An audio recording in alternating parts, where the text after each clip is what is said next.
Okay, Fox 5 Health News. Zika concerns might rightly be on your mind as we head into summer, but don't forget about protecting yourself from ticks, which also has to continue to be a very high priority. It is going to be full on soon, too. Joining us now is Fox 5 medical contributor Dr. Devi Parampo. So good to see you. Nice to see you, too. All right, so you've got tips for us, so we get it together, right? Well, the hardest part is actually trying to prevent the tick bite in the first place. You'd think it's the easiest, but most people really don't want to cover up, especially in this beautiful weather, of course right? not, because we've been covered up for all these months. So excited to finally get outside the city, be in nature, I know. Work on the yard, hard. maybe all kinds of things. But actually, I mean, if you want to try to protect yourself as much as possible, you know, it's better to cover up somewhat. So with pants, you know, even try to cover up the socks over the bottom of the pants or the cuffs of the pants if possible. Some people say to put some duct tape around the edge, so that'll actually capture the ticks. But let's say, you know... No one's going to do that, though. I was about to say, you can do it when you're gardening alone. Yeah. But, I mean, boy, would you... Honey, grab the duct tape. I'm going outside into the garden. What a dork.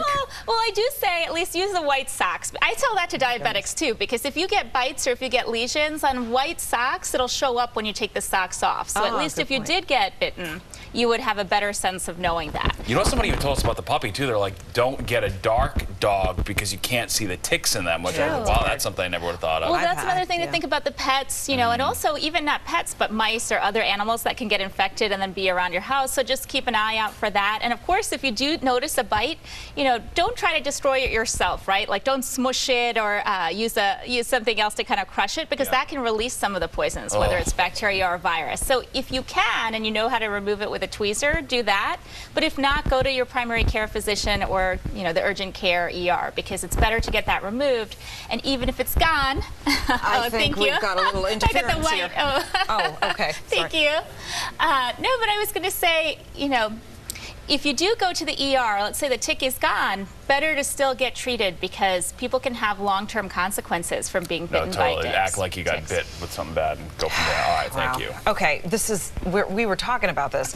Okay, we've heard forever that breakfast is the most important meal, but I don't know. There's somebody saying, or some study. Right, they're saying that the basis of that may have been, they may have sort of made leaps and bounds or whatever in judgment. This just rings true to me, that breakfast is important.